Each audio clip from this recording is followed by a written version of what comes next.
Capítulo 62. La oscuridad me envolvía como una neblina gélida, impregnándome la piel, haciéndome temblar de miedo y frío. Sobre mi cabeza una farola de la calle parpadeaba rodeada de moscas. Estaba de nuevo en el estacionamiento del instituto, rodeado por monstruosas siluetas que me tenían retenido por los brazos. Uno de ellos me sujetaba con mucha fuerza por la espalda, impidiéndome escapar. «Te vas a acordar de mí, hijo de puta», exclamó una voz salida del inframundo. Sus risas se entremezclaban, tan burlonas como tenebrosas, entre tanto mis ojos se fijaban en una mancha roja sobre la chaqueta de cuero que llevaba uno de aquellos seres amorfos.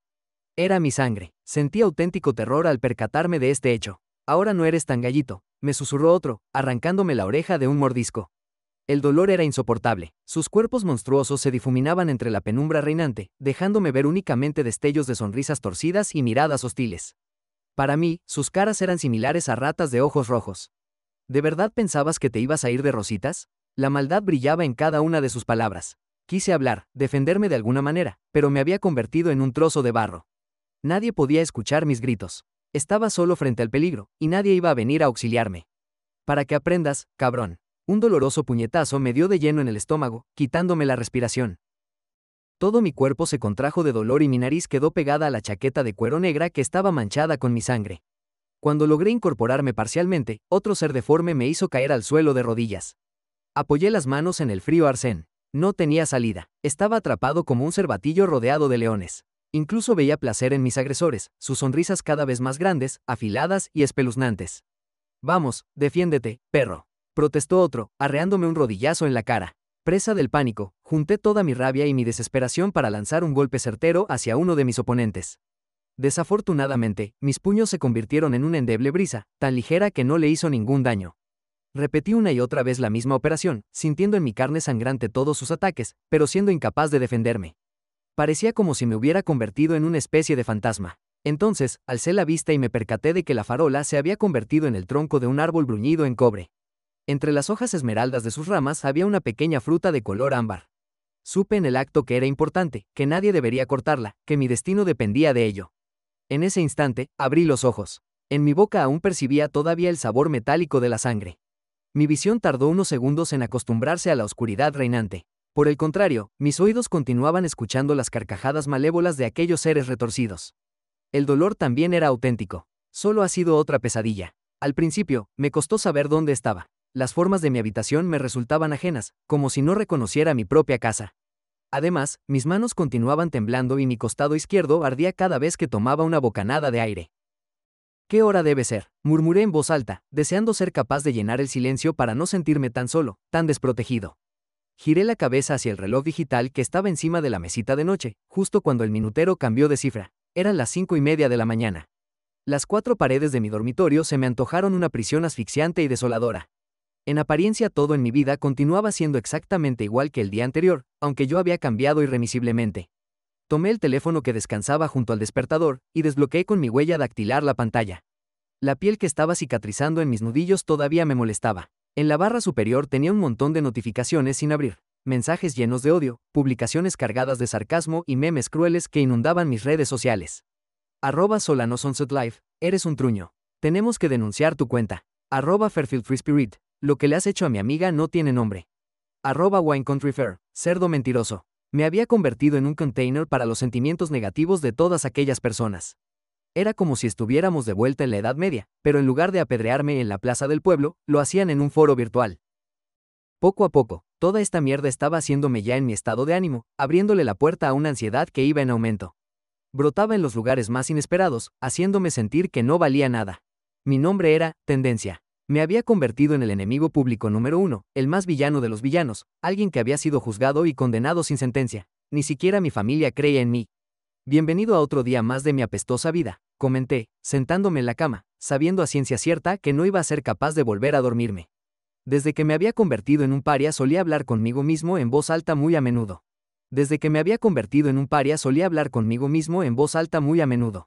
Quizás porque había perdido a la gran mayoría de mis amigos, y la chica a quien más quería me había bloqueado en todos lados.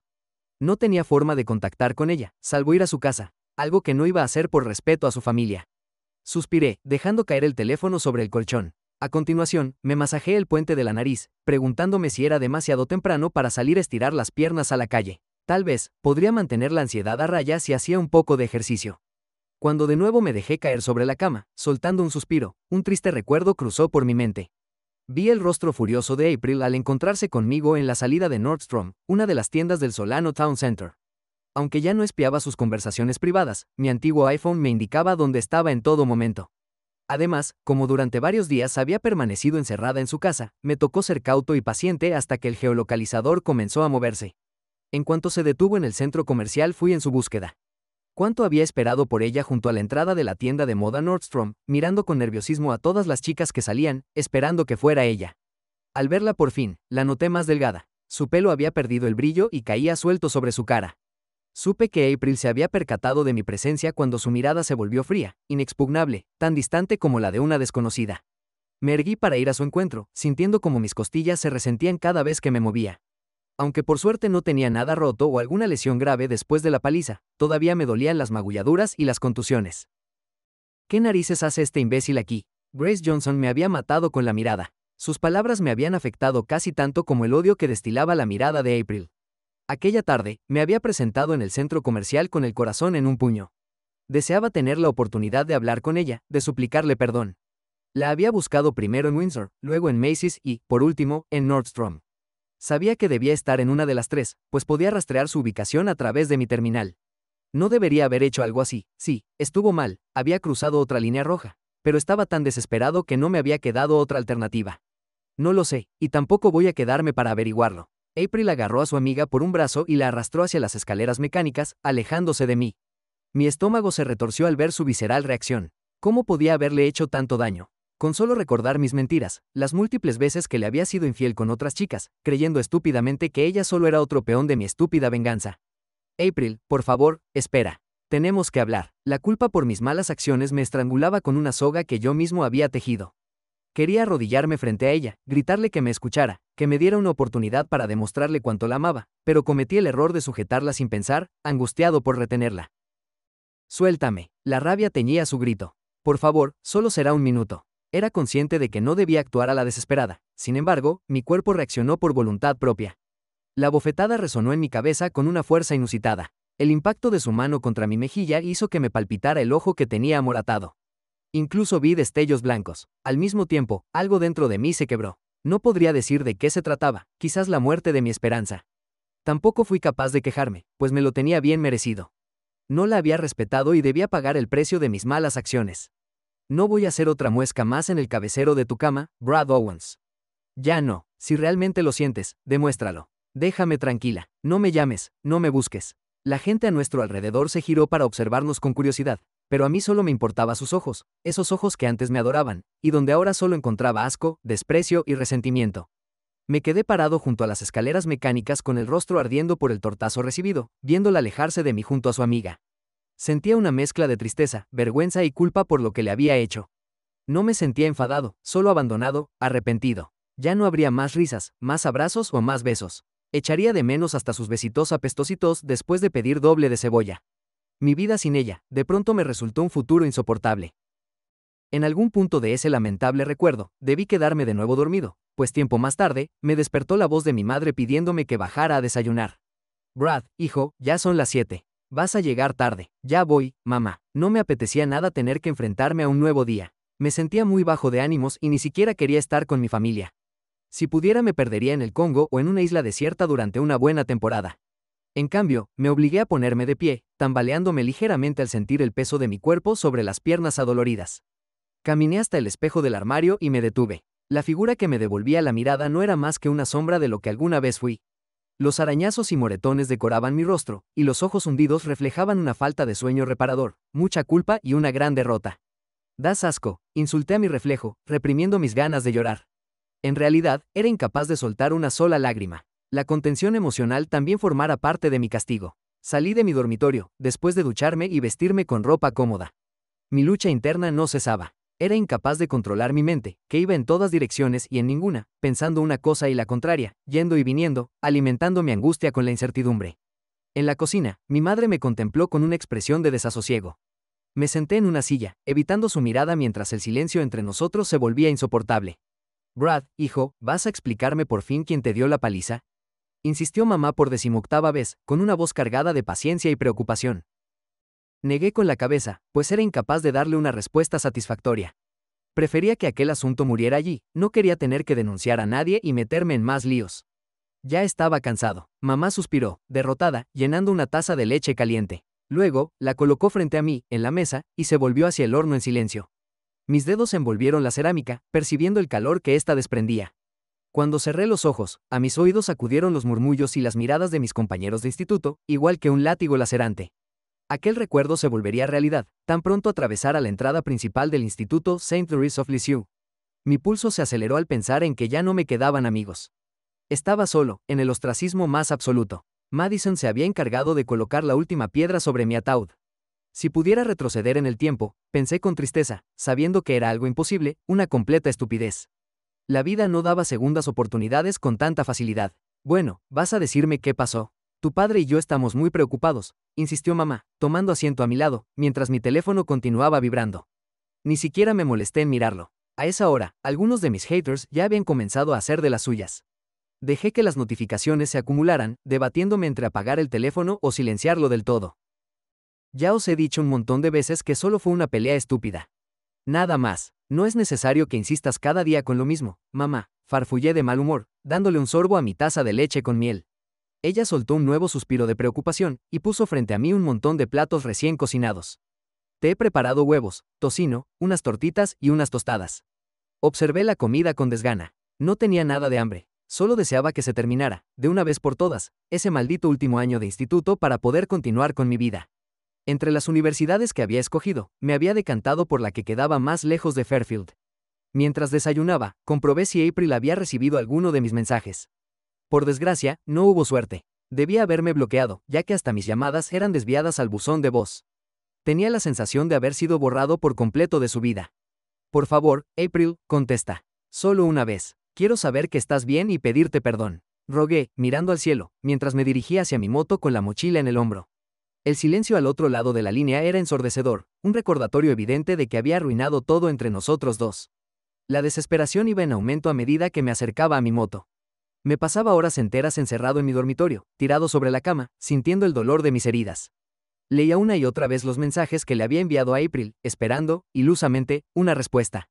Era patético, pero no podía evitarlo. El peso de mis propios errores era como un lastre de hierro y no tenía idea de cómo arreglar la situación. El trayecto en moto me relajó. Sentir el viento envolviéndome y la velocidad de la carretera era reconfortante. Eso sí, mi dicha no duró demasiado, desapareció tan pronto pisé el instituto. Iba avanzando por el pasillo principal, intentando mantener la cabeza gacha. Con todo y con eso, noté varias miradas clavadas en mi espalda como cuchillos oxidados. De repente, Chloe se materializó frente a mí. Iba vestida de manera impecable, que contrastaba con la furia y el resentimiento que reflejaba su rostro. Antes de que pudiera esquivarla, su voz resonó por todo el pasillo. «Eres un hijo de puta», gritó a viva voz, sus ojos llameaban de rabia. Varios estudiantes dejaron de caminar y se volvieron para mirarnos. La vergüenza subió hasta mi cara, ruborizándome. ¿Qué bicho le habría picado a aquella loca ahora? Estaba claro que venía a hacer leña del árbol caído. Traté de esquivarla, dando media vuelta, pero ella no me lo iba a poner fácil. Su postura agresiva lo decía todo, tenía un propósito claro e iba a llevarlo a cabo. Maldito cabrón, mentiroso de mierda, me sedujiste con palabras bonitas, pero solo querías burlarte de mí, igual que has hecho con todas esas pobres chicas. Eres un puto depredador sexual. No te importa nada ni nadie. Cada palabra me golpeó como un martillo. La tensión iba creciendo a nuestro alrededor, acompañada por el aliento contenido de los estudiantes, quienes nos observaban con expectación. Traté de decir algo, de defenderme, pero me quedé mudo, con la boca abierta por la sorpresa. Aprovechando mi desconcierto, Chloe prosiguió con su ataque, empoderándose con su papel de víctima. Madison me ha perdonado. Ella no es como tú, desgraciado. No le llegas ni a las suelas de los zapatos. Se pasó la lengua por los labios como una serpiente venenosa a punto de atacar. Te mereces que te partan la cara una y mil veces. Así que será mejor que vayas con cuidado. A ver si la próxima vez terminas ingresado en el hospital. ¿Eso es una amenaza? Me encaré a ella. Como le sacaba más de una cabeza, retrocedió un paso. Me recordaba a un chihuahua asustado. Tuve ganas de gritarle que era la menos indicada para recriminarme nada, que ella me había buscado, que yo no la seduje de ninguna manera, pero no me defendí. Recordé la prueba de embarazo, imaginándome lo mal que debía haberlo pasado. Yo la había ignorado, y tampoco tuve en cuenta sus sentimientos. ¿Qué? ¿Ahora vas a pegarme? Eres muy valiente con las mujeres, pero no tanto con los hombres de tu tamaño, arremetió ella, envalentonada por la multitud que nos observaba. Podía sentir sus miradas juzgándome, escuchar sus risillas y murmullos sobre mi persona. Algunos incluso comenzaron a aplaudir el discurso de Chloe, como si estuvieran en un cine viendo una película para adolescentes, mientras otros se convertían en directores de cine, grabando ese humillante momento con las cámaras de sus teléfonos. No supe qué contestar o cómo reaccionar. El rostro me ardía debido a la vergüenza, al mismo tiempo que mi cerebro se desperdigaba en 1000 direcciones diferentes, buscando una salida digna, una forma para resolver aquella incómoda situación sin perjudicar a nadie, sin dañar aún más mi maltrecha reputación. Así que decidí hacer lo más inteligente de todo. Me quedé en silencio y retomé mi camino. Te dije que me las ibas a pagar, susurró Chloe entre dientes, cuando pasé a su lado. Cada poro de su piel exudaba resentimiento contra mí. Evidentemente, se sentía vencedora de aquella batalla. Acababa de dejarme en ridículo frente a todo el mundo, rindiéndole pleitesía a su queridísima amiga. Deduje que era su peculiar forma de terminar de reconciliarse con ella, algo que, por otro lado, no me sorprendía en absoluto. Así funcionaban las cosas con Madison. Podías estar con ella y vivir bien, o contra ella y vivir un infierno. En ese instante, arrastrando los pies por el pasillo, encorvado y sintiéndome un marginado social, comprendí que había tocado fondo. April estaba fuera de mi vida, mis padres continuaban decepcionados conmigo, la mayor parte de mis amigos me había dado la espalda, mi exnovia mandaba a sus secuaces para regodearse de mi desdicha y mis compañeros del equipo de fútbol me hacían la vida imposible. Todo mi mundo se había desmoronado por completo, convirtiéndose en cenizas. Solo me quedaba mi hermano Jack, y los sabios consejos que éste me había dado. Estaba de nuevo frente a una encrucijada, podía dejarme consumir por el odio y el resentimiento o construir algo nuevo, algo positivo. Afortunadamente, había aprendido la lección y no pensaba repetir mis errores. El odio, la venganza y el resentimiento no conducían a nada bueno.